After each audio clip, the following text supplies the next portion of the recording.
Praise the lord. పరిశుద్ధ గ్రంథమైన బైబిల్లో తెరచి కొంత సమయం దీని వాక్యం ధ్యానం చేద్దాం. నిర్గమాకాండం 31వ అధ్యాయము 5వ వచనం. నిర్గమాకాండం 31వ అధ్యాయము 5వ వచనం. విచిత్రమైన పనులను ఆ, విచిత్రమైన పనులను కల్పించుటకు బంగారుతోనూ వెండితోనూ ఇత్తడితోనూ పనిచేయుటకును పొదుగుటకై రత్నములను సానబెట్టుటకును కర్రను కోసి చెక్కుటకును సమస్త విధములైన పనులను చేయుటకును జ్ఞాన విద్య వివేకములను సమస్తమైన పనుల నేర్పును వానికి కలుగునట్లు వానిని దేవుని ఆత్మపూర్ణిగా చేసి ఉన్నాను. దేవునికి మహిమ కలుగును గాక. పాఠం ఏంటంటే ఈ రాత్రి దేవుని మందిరం అంత్యదినముల్లో దేవుని మందిరం ఎలా ఉండాలి? దేవునికి స్తోత్రం. అంత్యదినముల్లో దేవుని మందిరం ఎలా ఉండాలి?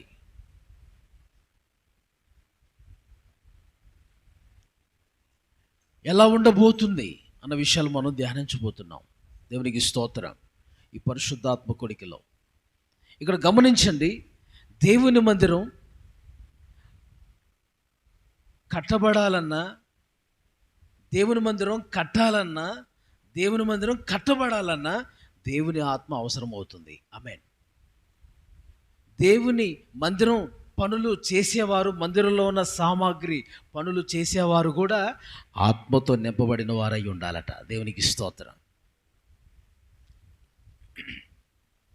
ఇక్కడ మనం చూస్తున్న భాగంలో దేవుని మందిరంలో కొన్ని సామాన్లు తయారు చేయటానికి,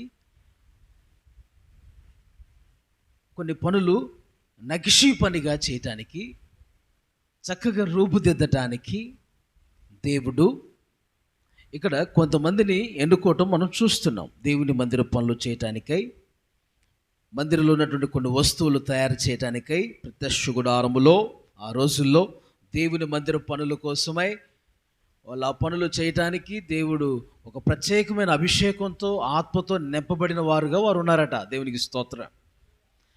దాని అర్థం ఏంటంటే, ఇక్కడ ఉన్నటువంటి మనం మందిరంగా మందిరంగా కట్టాలన్నా దేవుని సన్నిధిలో దేవుని ఆత్మ అవసరమై ఉన్నది. మనం గమనించాలి. దేవుని ఆత్మ ద్వారానే అది జరుగుతుంది. మందిరం కట్టబడాలన్నా దేవుని ఆత్మ ద్వారానే.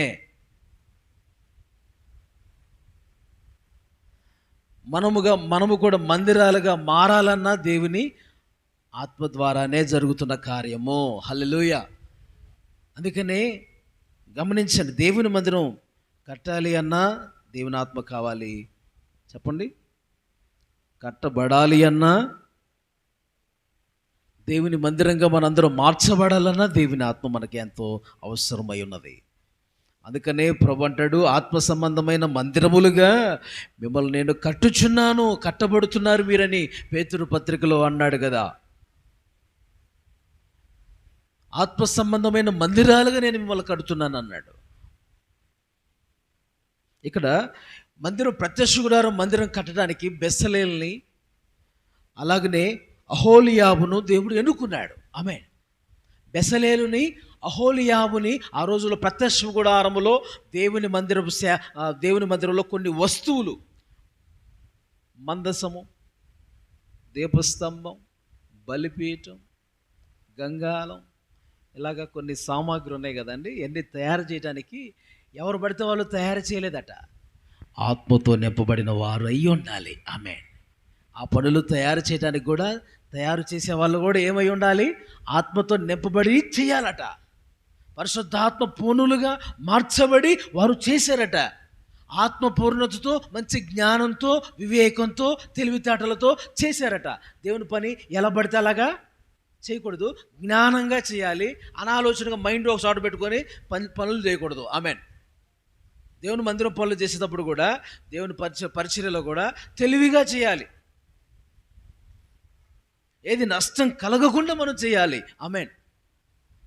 ఏది పాడు చేయకుండా చేయాలి.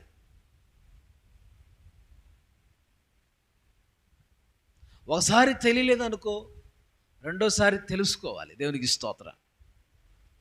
జ్ఞానముతో, తెలివితేటలతో, దేవుని ఆత్మ ద్వారా నువ్వు దేవుని యొక్క పనులు సన్నిధిలో చేస్తూ ఉండాలి. హల్లెలూయా. బెసలేలు, అహోలియా అండి మనం చూస్తున్నాం. ఆత్మతో నింపబడి ఉన్నాడంటే, ఆత్మతో నింపబడిన వారుగా అహోలియాబు కూడా ఉన్నాడు. ఇద్దరు కూడా ప్రత్యక్ష గుడారంలో మందిరంలో సామాగ్రి, ఆ పనులన్నీ కూడా చేశారు.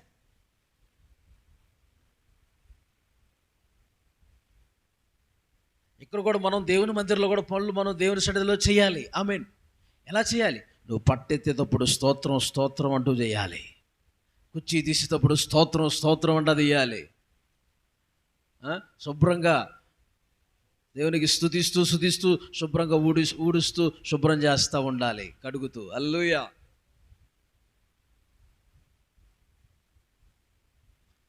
ఎంత భాగ్యం అది. ఆమేన్. ఆ రోజుల్లో నియమించబడిన లేవీలు యాజకులు చేసేవారు. ఈరోజు మనందరం యాజకులు, దేవుని పని చేసేవారమే. ఆమేన్.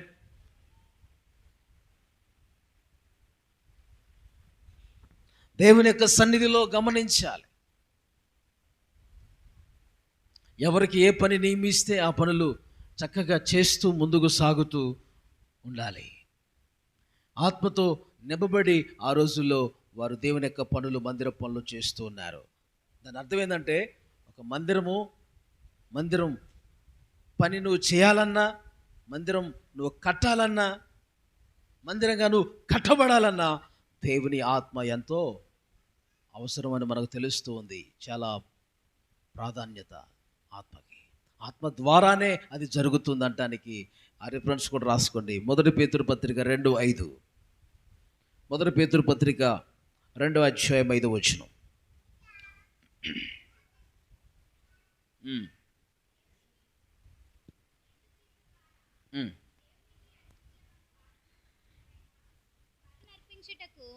పరిశుద్ధ యాజకులుగా ఉండునట్లు మీరును సజీవమైన రాళ్ల వలె నుండి ఆత్మ సంబంధమైన మందిరంగా కట్టబడుచున్నారు. అదిగో ఆత్మ సంబంధమైన మందిరముగా మీరు కట్టబడుచున్నారు. ఆమేన్.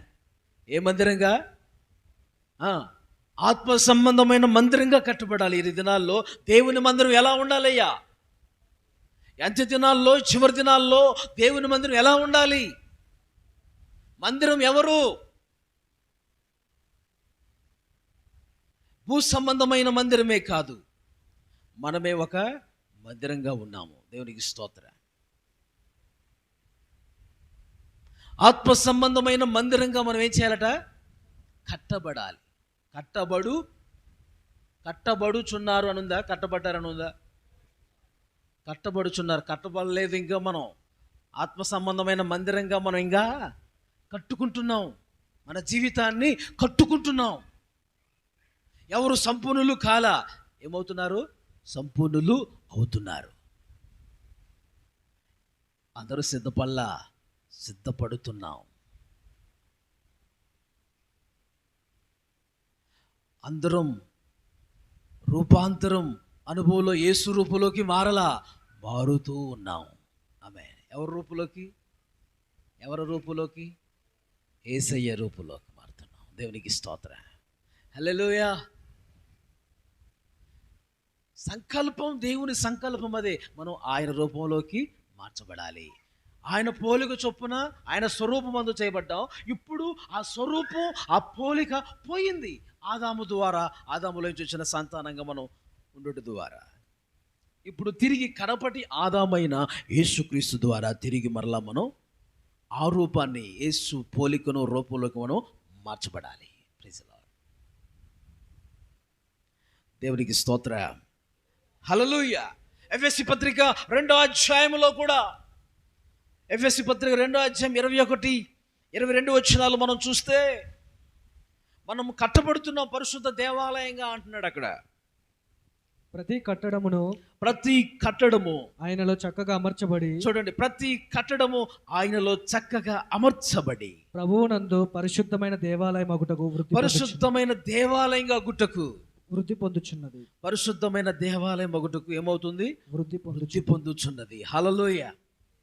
ఆయనలో మీరు కూడా ఆత్మ మూలంగా దేవునికి నివాస స్థలమై ఉండుటకు కట్టబడుచున్నారు. ఆత్మ మూలంగా మీరు కూడా దేవునికి నివాస స్థలమై నివాస స్థలంగా. ఎవరికి నివాస స్థలం చెప్పాలందరూ? ఎవరి మూలంగా? ఆత్మ మూలంగా. దేవునికి స్తోత్రం. ఆత్మ మూలంగా దేవునికి నివాస స్థలంగా మనం ఉండాలి. పరిశుద్ధ దేవాలయంగా మనం దేవుని సన్నిధిలో మనం ఏ ఆలయంగా ఉండాలమ్మా? భూమి మీద ఒక ఆలయం, ఇది మనమే ఒక ఆలయం, పరలోకమందు ఒక ఆలయం. ఆమె దేవునికి స్తోత్రం. యెరూషలేములో ఒక ఆలయం. ఆమెన్. ఇప్పుడు మనం ఆ ఆలయంలోకి వెళ్ళిపోవాలి. ఆమెన్ చెప్పండి. ఆ ఆలయంలోకి వెళ్ళాలంటే, ఆ పరిశుద్ధమైన దేవాలయంలోకి మనం వెళ్ళాలంటే, ఈ లోకమందు ఈ ఆలయంలో హృదయం అనే ఆలయాలు చక్కగా పరిశుద్ధంగా జాగ్రత్తగా ఉంచుకోవాలి. అందుకనే వాక్యం ఇలా సెలవిస్తూ ఉంది. మీకు తెలియదా దేవుని ఆత్మ మీలో నివసిస్తున్నాడని మీరు ఎరగరా? మీరు దేవుని ఆలయమై ఉన్నారని మీరు ఎరగరా? మొదటి కొరింథీ పత్రిక 3వ అధ్యాయం 16వ వచనం నుంచి 17వ వచనం వరకు ధ్యానం చేద్దాం. చదువు. మీరు దేవుని ఆలయమై ఉన్నారనియు, మీరు దేవుని ఆలయమై ఉన్నారనియు, దేవుని ఆత్మ మీలో నివసించుచున్నాడనియు దేవుని ఆత్మ మీలో నివసిస్తున్నాడనియు మీరు ఎరగరా? 16-17 వచనాల ప్రకారము ఈ కొరింథీ పత్రికలో మనం చూస్తున్నాం కదండి. మనం ఏమై ఉన్నామంట? అందరూ చెప్పండి. మీరు దేవుని ఆలయమై ఉన్నారని మీరు ఎరగరా? మీరు ఎరగరా? చెప్పరా? మీరు చెప్పరా? మీరు ఎరగరా? ఏమై ఉన్నామ్మా? దేవుని. ఎంతమంది దేవుని ఆలయమై ఉన్నారు? చేతులు ఎత్తండి. మనందరం దేవుని ఆలయం అన్నోళ్ళు చేతులు ఎత్తండి. మంచి ప్రైజ్ ది లార్డ్. హల్లెలూయా. మనందరం దేవుని ఆలయాలమేనా? మీరందరూ దేవుని ఆలయమై ఉన్నారనియు, తర్వాత ఆత్మ మీలో నివసించుచున్నాడు, దేవుని ఆత్మ మీలో నివసిస్తున్నాడని మీరు ఎరగరా? ఎవరు మనలో నివసించేది? దేవుని ఆత్మ మనలో నివసిస్తున్నాడని మీరు ఎరగరా? ఎక్కడ నివసిస్తాడంటే ఆత్మదేవుడు మనలో. చెప్పండి. మనలో నివసిస్తాడు పరిశుద్ధాత్మదేవుడు. తర్వాత కంటిన్యూ చేయండి. ఎవడైనా దేవుని ఆలయమును పాడు చేసిన ఎడల, ఎవరైనా దేవుని ఆలయం పాడు చేస్తే దేవుడు వానిని పాడు చేయును. దేవుని ఆలయం పరిశుద్ధమై ఉన్నది. దేవుని ఆలయం పరిశుద్ధమైంది. మీరు ఆ ఆలయమై మీరే ఆ ఆలయం. గట్టిగా చప్పట్లు కొడుతూ ప్రభునామాన్ని స్తుతించండి. ఆమేన్. ఆత్మ ద్వారానే జరుగుతుంది కార్యం. అందుకనే మందిరం కట్టాలన్నా, మందిరం కట్టబడాలన్నా, మందిరంగా నువ్వు కట్టబడాలన్నా దేవుని ఆత్మ ద్వారానే జరుగుతుంది. హల్లెలూయా.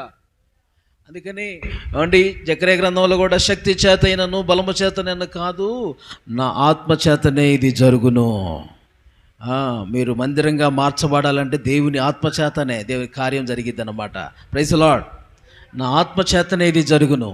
నువ్వు మందిరంగా కట్టబడాలన్నా, నువ్వు కట్టాలన్నా దేవుని ఆత్మ నీకు కావాలి. దేవుని ఆత్మ ద్వారానే ఒక మంచి మందిరంగా మనం తయారవుతాం.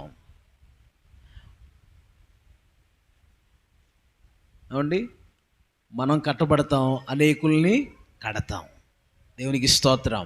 మనం మందిరాలుగా కట్టబడతాము, అనేకుల్ని మందిరాలుగా కడతాము. ఆమెనట్ల మీరు నా మాట అర్థమైందా? మనం మందిరాలుగా కట్టబడతాము, అనేకుల్ని మందిరాలుగా కడతాము. దేవుని ఆత్మ చేతనే ఇది జరుగును. శక్తి చేతైనను బలము చేతనైనను ఇది కాదు, నా ఆత్మ చేతనే జరుగును. దేవునికి మహిమ కలుగును గాక. జకర్యా 3వ అధ్యాయము 6-7 వచనాల ప్రకారం దేవుని ఆత్మ చేతనే జరుగును. జకర్యా 3వ అధ్యాయం 6-7 వచనాల ప్రకారం నా ఆత్మ చేతనే మందిరంగా మీరు కట్టబడతారు. ఆ రోజుల్లో ఏమండి, దేవుని మందిరం కట్టబడటానికి గొప్ప పర్వతాలు అడ్డొస్తున్నాయి. ఓ గొప్ప పర్వతమా, జెరుబ్బాబెలు నట్టగిచ్చుటకు నువ్వు ఎంత మాత్రపు దానవు, చదును భూమిగా నేను మారుస్తాను అన్నాడు ఆయన. హల్లెలూయా. అంటే దేవుని పని కొరకు నువ్వు మందిరాలుగా, నువ్వు దేవునికి మందిరంగా నువ్వు కట్టబడటానికే ఇటు చూడండి చాలా ఆటంకాలు, అడ్డులు వస్తాయి. ఆటంకాలు ఎదురవుతాయి. నువ్వు దేవుల్లో మాకు మంచి మందిరంగా దేవుని కొరకు, దేవుని ఆత్మ నివాసంగా మారటు కొరకు అడ్డులు చాలా ఎదురవుతాయి. అన్నిటినీ జయించుకుంటూ ముందుకు సాగిపోవాలి. దేవునికి ఆత్మకు, దేవుని ఆత్మ మూలంగా ఆయన మన యందు నివాసం చేయబోతున్నాడు. కాబట్టి దేవుని ఆత్మ మన హృదయంలో దేవునికి స్థానం ఇవ్వాలి. ఆయన వచ్చి నివసించాలంటే మన ఆలయం ఎలా ఉండాలి చెప్పండి? చెప్పాలి అందరూ. నా వైపు చూడుడి. ఎలా ఉండాలి చెప్పండి? ఎలా ఉండాలి చెప్పండి? ప్రభు దిగి రావాలంటే ఆ స్థలం ఎలా ఉండాలి? ఒక ఎమ్మెల్యే వచ్చి కూర్చుంటానంటే అది మనం ఎంత స్థలం ఎంత చేస్తాం చెప్పండి? శుభ్రంగా మొత్తం క్లీన్ చేసి అది చేసి ఇది చేసి మొత్తం రోడ్లు కూడా ముగ్గు పోసి అది పోసి అని చేస్తాం. ఒక సీఎం వస్తున్నాడంటే ఇంకా శుభ్రం చేస్తాం. ఏమండి? పిఎం వస్తున్నాడంటే ఇంకా శుభ్రం చేస్తాం. ఎమ్మెల్యే కంటే, సీఎంల కంటే, పిఎంల కంటే అందరికి మించిన వాడు యేసయ్య అండి. చెప్పండి అమ్మా. సీఎం అయినా పిఎం అయినా ఇంకెవరైనా ఇంకెందుకులేనా అవన్నీ మనకి. అందరికంటే ముఖ్యమైన వాడు వేసే కదా. మరి వాళ్ళు వస్తేనే అంత శుభ్రం చేస్తున్నావే, ఆలయాన్ని పరిశుద్ధపరుస్తున్నావే, ఆ స్థలాన్ని శుభ్రం చేస్తామే. ఒక ఇంట్లో మన చుట్టాలు వస్తుంటే అందరూ వస్తున్నారని మనం శుభ్రం చేసుకుని నీట్గా చేసుకుని ఉంచుకుంటామే. మన ఈ రాజాతి రాజు, ప్రభువులు ప్రభు, పరిశుద్ధులకి అతి పరిశుద్ధుడు. ఏమండి? పరిశుద్ధతలో మహనీయుడైన ఆ దేవుడు మనలో వచ్చి నివసించాలంటే ఇంకెంత పరిశుద్ధంగా ఉండాలండి మనం. హల్లెలూయా. మన హృదయం అనే ఆలయం ఎంత పరిశుద్ధంగా ఉంచాలి.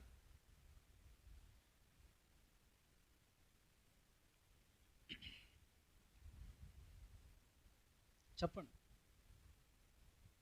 ఏదన్నా ఊరు నేను వాక్యం చెప్తానికి వెళ్తే నాకు ఒక రూమ్ ఇస్తే ఆ రూమ్ శుభ్రంగా చేసి నీట్గా చేసి అంత సెంటు కొట్టి మంచిగా నీట్గా చేసి పరిశుభ్రంగా చేసి మొత్తం ఆ పెనాయిలు పెట్టి అంతా కడిగేసి శుభ్రం చేసి నీట్గా దీంట్లో ఆ రూమ్ ఇస్తారు నాకు.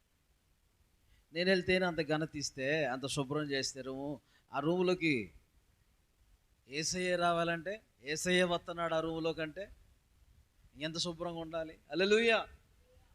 అది భూ సంబంధం, ఇది ఆత్మ సంబంధమైంది. ఆమేన్. శరీర సంబంధంగా మనం ఎంత శుభ్రం చేస్తామో భూ సంబంధంగా ఏమండి ఒక దేవాలయం. అలానే మన హృదయం అనే దేవాలయాన్ని కూడా ఎలా ఉంచుకోవాలమ్మా? ప్రభు వస్తున్నాడంటే, ప్రభు మనలో నివసిస్తున్నాడు, అది ఎలా ఉండాలి? పరిశుద్ధమైందిగా ఉండాలి. దాన్ని పాడు చేయొద్దన్నాడు. అవునండి? ఆలయం చేయకూడదట, పాడు చేయకూడదు. మందిరం జోలికి ఎవరు వచ్చినా కానీ దేవుడు ఏం చేస్తాడు? వాళ్ళని పాడు చేసేస్తాడు. మందిరం జోలికి ఎవరు వచ్చినా పాడు చేస్తాడు. ఈ మందిరాన్ని ఎవరు పాడు చేసినా దేవుడు వాడిని పాడు చేస్తాడు.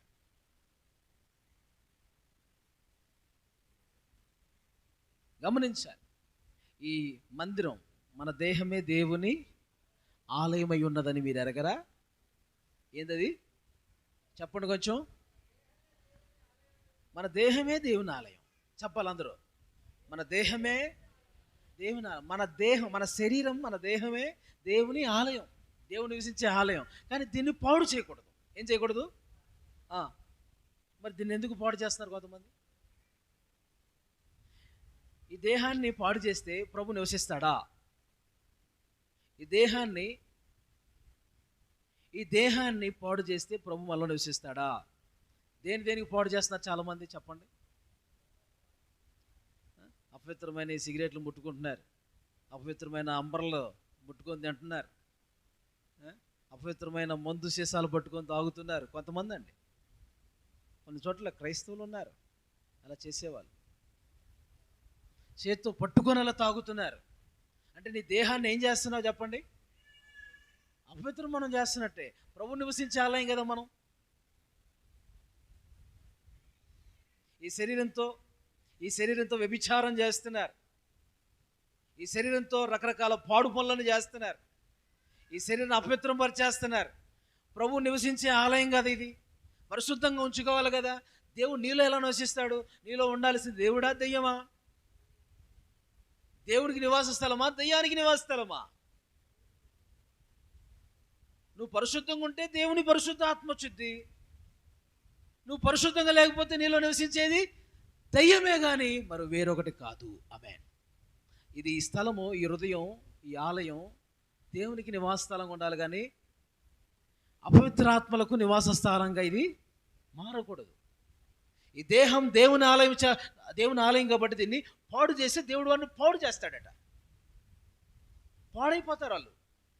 ఈ ఆలయం అనే ఈ దేహాన్ని పాడు చేసుకోకండి, పిచ్చి పిచ్చి పనులు చేయకండి, ఈ శరీరాన్ని అపవిత్రం చేయకండి, పరిశుద్ధంగా ఉంచండి, పరిశుద్ధంగా కాపాడుకోండి. హల్లెలూయా. దేవుడు నియమించిన హద్దుల్లో మీ శరీరాన్ని కాపాడుకోండి. దేవునికి స్తోత్రం చెప్పండి. హల్లెలూయా.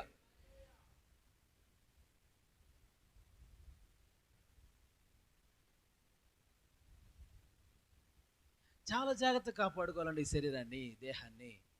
అంతేకాదు అనారోగ్యం వచ్చినప్పుడు చూపించుకోండి, తప్పు కాదు. శరీరాన్ని పాడు చేసుకోమని దేవుడు చెప్పలా. ఆత్మీయంగా చెప్తున్నా, శారీరకంగా 2 విధాలు చెప్తున్నాను, జాగ్రత్తగా ఆలకించండి. శరీరాన్ని అనారోగ్యం వస్తే ఏం చేయాలి? ఏం చేస్తాం మనం? జ్వరం వస్తే ఇంజక్షన్ వేయించుకుంటాం కదా, టాబ్లెట్ తెచ్చుకుంటాం కదా. కాపాడుకోవాలి, ఆరోగ్యం కూడా కాపాడుకోవాలి. బావలైతే చూపించుకోవాలి.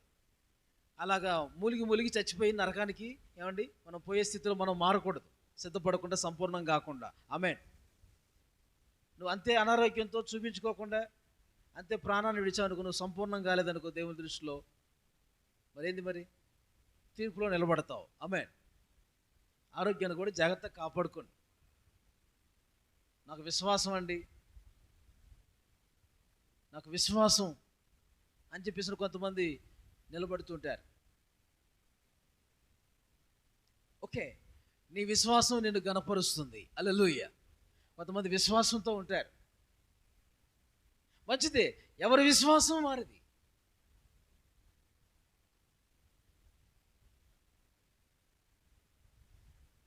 అదొక కోణం. ఆమె చెప్పండి, అదొక సబ్జెక్ట్. అది అందరూ నీలా ఉండరు. ఎవరికి అభ్యంతర కారణంగా మనం ఉండొద్దు.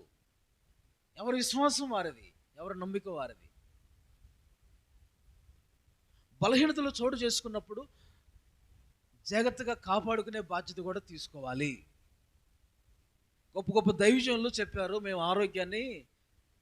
ఆరోగ్యాన్ని నిర్లక్ష్యం చేశాము, తాగాల్సిన టైంలో నీళ్లు తాగలే, తినాల్సిన టైంలో తిండి తినలే, మీరన్నా కొంచెం జాగ్రత్తగా ఉండి మంచిగా సేవ చేయండి అని చెప్పేసి కొంతమంది పరిశుద్ధులు, దేవుని సేవకులు హెచ్చరించారు. గట్టిగా స్తోత్రం చెప్పండి. హల్లెలూయా. ఇక్కడ మీకు నేను చెప్తున్నాను, జాగ్రత్తగా ఉండండి, మీ శరీరాన్ని పరిశుద్ధంగా ఉంచుకోండి. ఆమేన్. హల్లెలూయా. పరిశుద్ధంగా కాపాడుకోండి. వారిలోనే దేవుని ఆత్మ వచ్చి నివాసం చేస్తారు. దేవుని ఆలయం ఎలా ఉండాలి? పరిశుద్ధమైన ఆలయంగా ఉండాలి. వారిలోకి ప్రభు దిగి వస్తారు. ఆమేన్. గట్టిగా స్తోత్రం చెప్పండి. దేవుని ఆలయం ఏ విధంగా కట్టబడాలి? పరిశుద్ధమైన దేవాలయంగా కట్టబడాలి. దేవునికి స్తోత్రం. ఏమండి, ఏం చేయబడాలి? పరిశుద్ధమైన దేవాలయంగా, ఆత్మ సంబంధమైన మందిరాలుగా మనం కట్టబడాలి. దేవుని మందిరం ఎలా ఉండాలి? పరిశుద్ధమైనది ఉండాలి. ఏ విధంగా ఉండాలి? అది ఆత్మ సంబంధమైన మందిరాలుగా కట్టబడాలి. దేవునికి స్తోత్రం. నీ మీదే నా జీవితము అమర్చుచున్నాడు. సియోనులో స్థిరమైన పునాది నీవు, సియోనులో స్థిరమైన పునాది నీవు, నీ మీదే నా జీవితము అమర్చుచున్నావు, నీ మీదే నా జీవితము అమర్చుచున్నావు, సియోనులో స్థిరమైన పునాది నీవు. అమర్చుచున్నాడు. బిల్లంబట్టి బిల్లం బిల్లంబడి బిల్ల ఏ విధంగా అమర్చు కట్టబడిద్దో అలాగా దేవుళ్ళు మనం ఏం చేయాలి? ఆత్మ సంబంధమైన మందిరాలుగా కట్టబడుతూ ఉండాలి. దేవుని సన్నిధిలో చక్కగా అమర్చబడుతూ ఎవరు పునాది మీద? అపోస్తులు ప్రవక్తలు వేసిన పునాది మీద మనం కట్టబడుతూ ఉండాలి. హల్లెలూయా.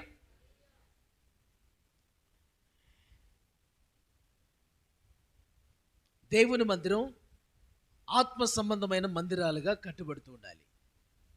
శరీర సంబంధమైన మందిరాలుగా కట్టబడటమే కాదు, ఆత్మ సంబంధమైన మందిరాలుగా కట్టబడాలని నేర్చుకున్నాం. ఒకటి ఆమె. రెండు, దేవుని మందిరం పరిశుద్ధమైన దేవాలయంగా ఉండాలి అని నేర్చుకున్నాం. రెండో పాఠం ఏం చెప్పండి? దేవుని మందిరం ఎలా ఉండాలి? పరిశుద్ధమైన దేవాలయంగా, దేవుని ఆత్మకు నిలయంగా ఉండాలి. దాన్ని పాడు చేసుకుంటే దేవుడు వారిని పాడు చేస్తాడు అని మనం నేర్చుకున్నాం. దేవునికి మహిమ కలుగును గాక. హల్లెలూయా, హల్లెలూయా. మార్కు సువార్త 11వ అధ్యాయము 17వ వచనం. మార్కు సువార్త 11వ అధ్యాయము 17వ వచనం.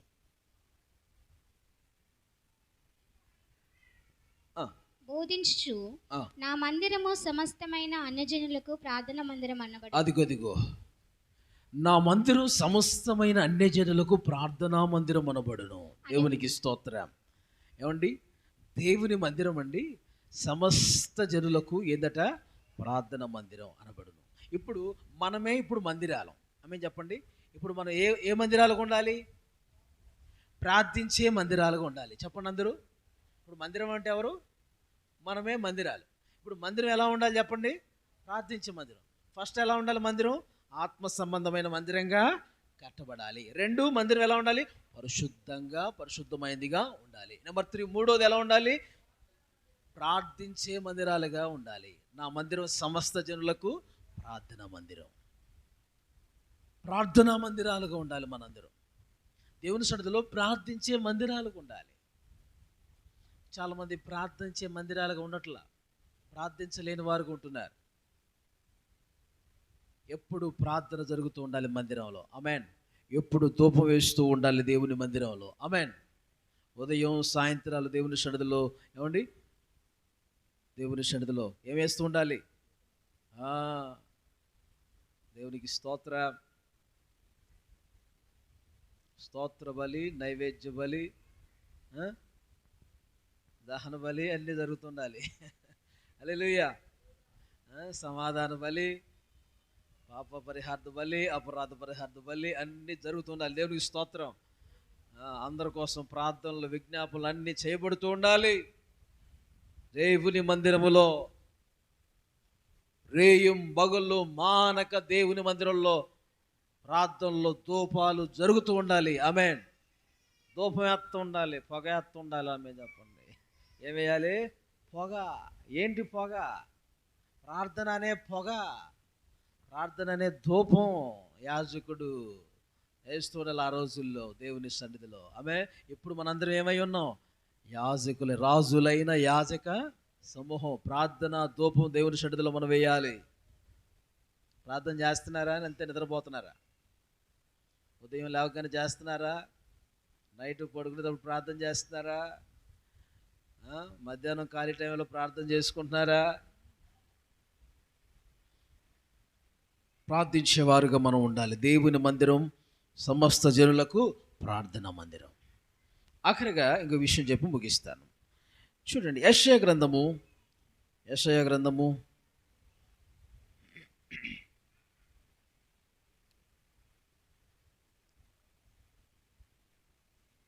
దేవుని మందిరం అంటండి పర్వత శిఖరాలపైకి ఎత్తబడిద్దట. 2వ అధ్యాయం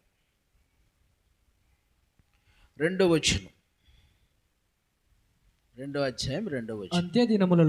అంత్య దినములలో పర్వతముల పైన యెహోవా మందిర పర్వతము పర్వత శిఖరముల స్థిరపరచబడి కొండల కంటే ఎత్తుగా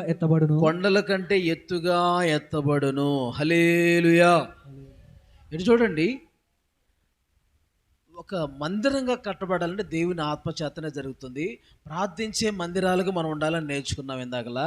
ప్రార్థించే మందిరాలుగా ఉండాలన్నా ఆ ప్రార్థన ఆత్మను దేవుడు అనుగ్రహించేవాడై ఉన్నాడు. ఆమేన్. ప్రార్థించినట్టుగా ఆత్మిచ్చువాడై ఉన్నాడు. ఇక్కడ మనం 4 చూస్తున్నాము.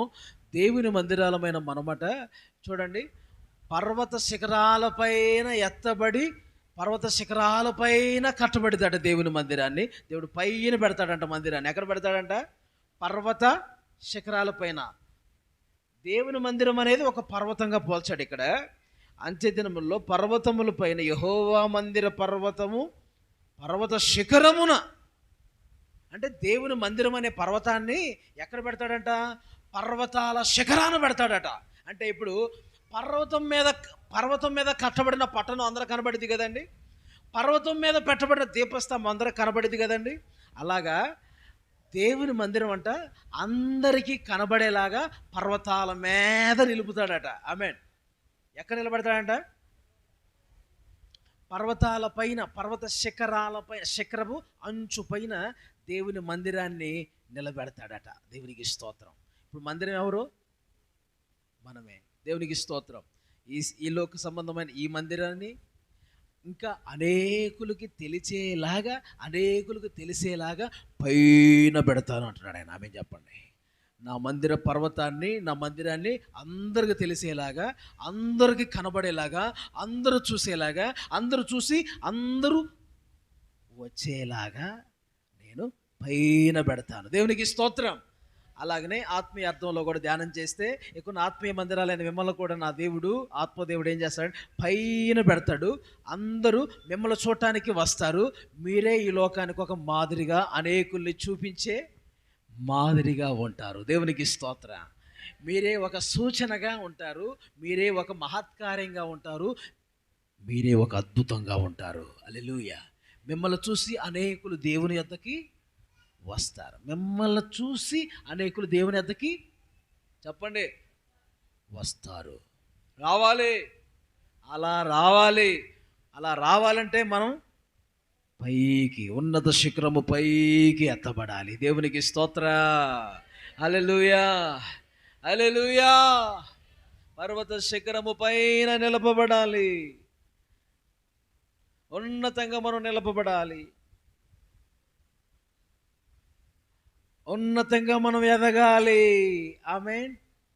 పర్వతం అనగానే ఎదుగుదలకు చెప్పండి గుర్తు. పర్వతం అనగానే ఎదుగుదలకి గుర్తు, ఉన్నతమైన అనుభవం అని మనం గుర్తించాలి. నువ్వు ఉన్నతంగా దేవుళ్ళు ఎదిగిన ఒక మంచి పర్వతంగా, మందిరంగా దేవుని సన్నిధిలో మారితే అనేకులట నిన్ను చూడటానికి వస్తారు. అనేకులు ఆ మందిరం చూడటానికి వస్తారు. అందరు కనబడతా ఉంటుంది అనమాట ఆ మందిరం. నువ్వు అందరికి కనబడతా ఉంటావు అనమాట. దేవునికి స్తోత్రం. వెళ్ళాలి. ఎప్పుడెప్పుడు ఆ మందిరంకి వెళ్ళాలా, ఎప్పుడెప్పుడు ఆ చర్చికి వెళ్ళాలా, ఎప్పుడెప్పుడు ఆ బ్రదర్ని కలవాలా, ఎప్పుడెప్పుడు ఆ సిస్టర్ని కలవాలా, మంచి ఆత్మీయురాలు, ఉన్నతంగా దేవుళ్ళు ఎదిగినామే అని చెప్పి ఎప్పుడెప్పుడు ఆ బ్రదర్ని కలవాలా, ఎప్పుడెప్పుడు ఆ సిస్టర్ని కలవాలా, కొన్ని మాటలు పంచుకోవాలా. నేను కూడా నడుస్తాను, నీతో పాటు వస్తా, చర్చికి నీతో పాటు వస్తా అని చెప్తారు వాళ్ళు. హల్లెలూయా. అలా చెప్పాలంటే నువ్వు దేవుని మందిరంగా ఏమవ్వాలి? ఉన్నతంగా ఎదిగిన అనుభవం కలిగి ఉండాలి. ఆమేన్. చెప్పండి. దేవుని మందిరాన్ని పర్వతంగా పోల్చాడు. పర్వతం అంటే ఎదిగినది. ఆమె చెప్పండి, ఎత్తైనది. అలాగనే దేవునిలో మన ఆత్మీయ జీవితం ఉన్నతంగా ఎదిగినదిగా ఉండాలి. అప్పుడు మనల్ని చూడటానికి అనేక మంది వస్తారు.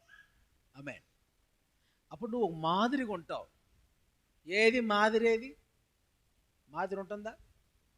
ఏమండోయ్, మనం ఎలా ఉంటున్నాం? మాదిరిగా ఉంటున్నావా? మనల్ని చూసి అనేకులు వచ్చేలాగా ఉన్నారా? మనల్ని చూసి అనేకులు పోయేలా ఉన్నారా? వస్తారా, పోతారా? చెప్పండి. అనేకులు దేవుని సన్నిధికి వచ్చేలాగా మనం ఉందము గాక. ఆమె. హల్లెలూయా.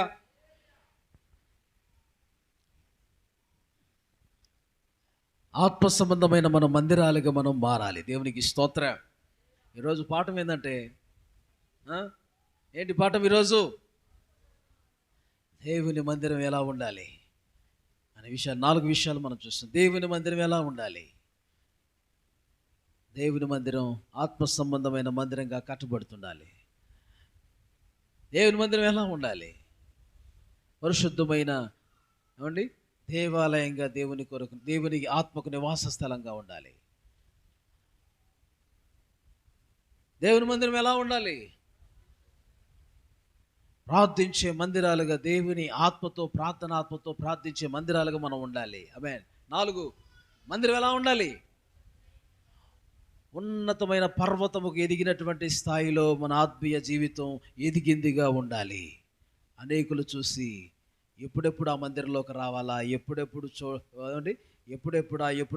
ఆ కొండను దర్శించాలి, ఎప్పుడెప్పుడు ఆ కొండ మీదకి వెళ్ళాలా, ఎప్పుడెప్పుడు ఆ కొండ మీద ఉన్న ఆ పట్టణం చూడాలి, ఎప్పుడెప్పుడు ఆ కొండ మీద ఉన్న మందిరం చూడాలా, ఎదిగిన ఆ వ్యక్తిని చూడాలా, ఎదిగిన ఆమెను నేను చూడాలా అని చెప్పేసి తపనతో, ఆశతో ప్రజలుంటారు. ఆమేన్. అందుకని యెషయా గ్రంథంలో ఆ మాట ఉంది కదా. యెషయా గ్రంథము 8వ అధ్యాయంలో 18వ వచనంలో, వారు సూచనలుగా ఉన్నారు ఇశ్రాయేలీల మధ్య. ఇదిగో నేనును యెహోవా నాకు ఇచ్చిన పిల్లలను సియోను కొండ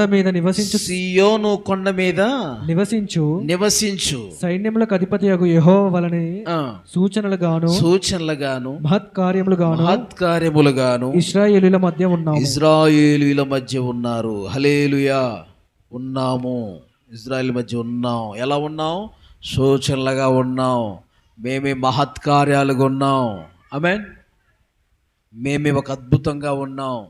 మేము ఎదిగి ఉన్నాము. వారు మమ్మల్ని చూసి ఫాలో అవుతున్నారు, నడుస్తున్నారు అన్నట్లుగా ఉండాలి. ఆమేన్. ప్రతి వారం మనం ఇలాగా దేవుని సన్నిధిలో పరిశుద్ధాత్మకుడికి ఆసక్తిగా దేవుని సన్నిధికి వస్తుంటే, ఇంకా కొంతమంది ఏం చేస్తారు? నేను కూడా వెళ్ళాలి. ఆదివారం మిస్ కాకుండా వస్తుంటే, శుక్రవారం మిస్ కాకుండా వస్తుంటే, శనివారం మిస్ కాకుండా వస్తుంటే, ఏమంటే ఎక్కడ కూటమి అయితే అక్కడ నువ్వు మిస్ కాకుండా వస్తుంటుంటే, ఇప్పుడు పక్కన వాళ్ళు చూసి నేను కూడా వెళ్ళాలి అనే ఆశ వాళ్ళలో కలిగిద్ది అనమాట. హల్లెలూయా. అదనమాట. మనమే ఒక మంచి మాదిరిగా ఈ లోకంలో మనం ఉందుముగాక, ఉన్నతంగా ఎదిగిన బిడ్డలంగా మనం ఉందుముగాక. దేవునికి స్తోత్రం. హల్లెలూయా. ఏమండి,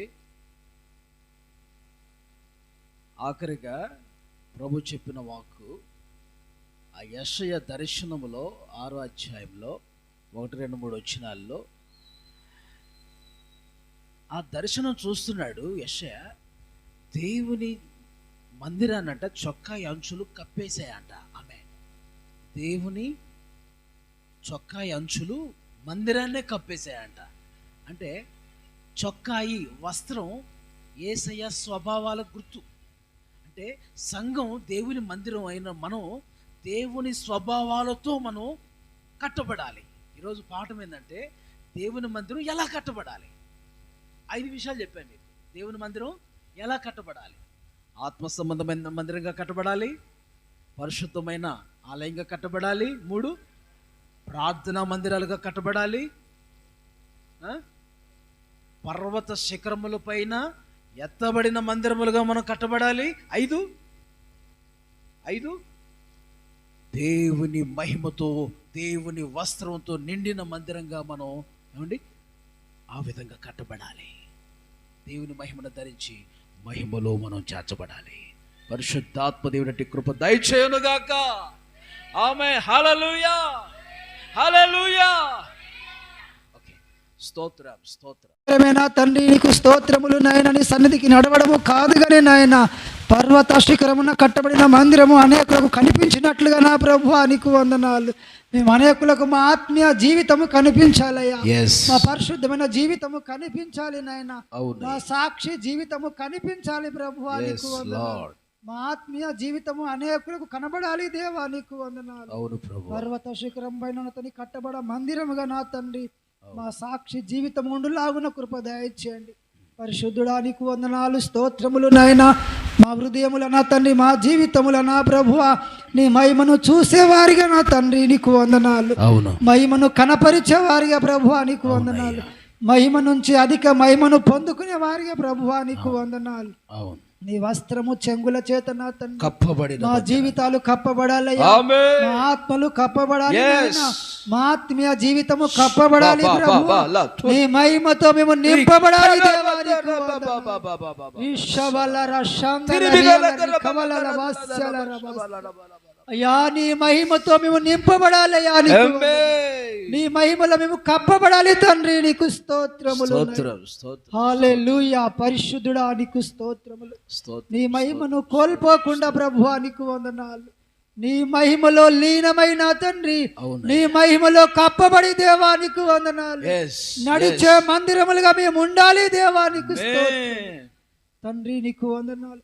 నీ మహిమ మాలో నుంచి ప్రచురింపబడాలి నాయన, అవును. ప్రవహించబడాలి ప్రభువా నీకు Yes, వందనాలు. yes. ఆనాడు పేతురు, యోహానులు, పౌలులు అతను నడిచే మందిరాలుగా ప్రభువా అయ్యా. నీ అద్భుతములు చూసినట్లుగా చేసినట్లుగా నా తండ్రి అయ్యా. ప్రతి వారి జీవితంలో నీ మహిమ ప్రకాశించబడాలి తండ్రి. అవును. కృపను గ్రహించమని ప్రార్థిస్తున్నాం. నీ దాసుని బహుబలంగా వాడుకోండయ్యా. ఆదివారం జరిగే ఆరాధనలో నా తండ్రి నీ దాసు నిలబెట్టి వాడుకోండి తండ్రి. ఆత్మ సంబంధమైన అనేక విషయాలు మీరు మాకు బయలుపరచండి. అవును. ఈ లోక సంబంధమైన మందిరమే కాదు కానీ నా తండ్రి, ఆత్మ సంబంధమైన మందిరములుగా నా తండ్రి నీ కోసం మేము బ్రతకాలి దేవా, నీకు స్తోత్రం. ఆమేన్. కృప చూపమని ప్రార్థిస్తా ఉన్నాం. ఈ దాసుని ఎత్తి పట్టండి, లేవనెత్తండి, ఆరోగ్యము ఆయుష్ను ప్రసాదించండి. అయా నీకు వందనాలు తండ్రి, నీకు స్తోత్రములు. నీ మహిమగల పరిచర్యల ప్రభువా, అవును. మహిమగల మందిరములుగా ప్రతి జీవితములు కట్టబోటకు నీ కృప అనుగ్రహించండి. అవును. అయ్యా నీ దాసుని చెలకు అప్పగిస్తున్నాము తండ్రి, సంఘానికి అప్పగిస్తున్నాము నాయన, నీకు వందనాలు. సంఘ బిడ్డలందరూ తండ్రి నీకు వందనాలు. నీ సన్నిధిలో ఆత్మీయంగా కట్టబోటకు నా తండ్రి, ఆత్మీయంగా నా తండ్రి అలంకరించబోటకు నీ కృప సహాయము చేయమని, మహిమ ఘనత ప్రభావములు మీరు పొందుమని, పరిశుద్ధమైన జీవితం మాకు అనుగ్రహించమని యేసు నామమున ప్రార్థిస్తున్నాను తండ్రి. ఆమేన్. ఆమేన్.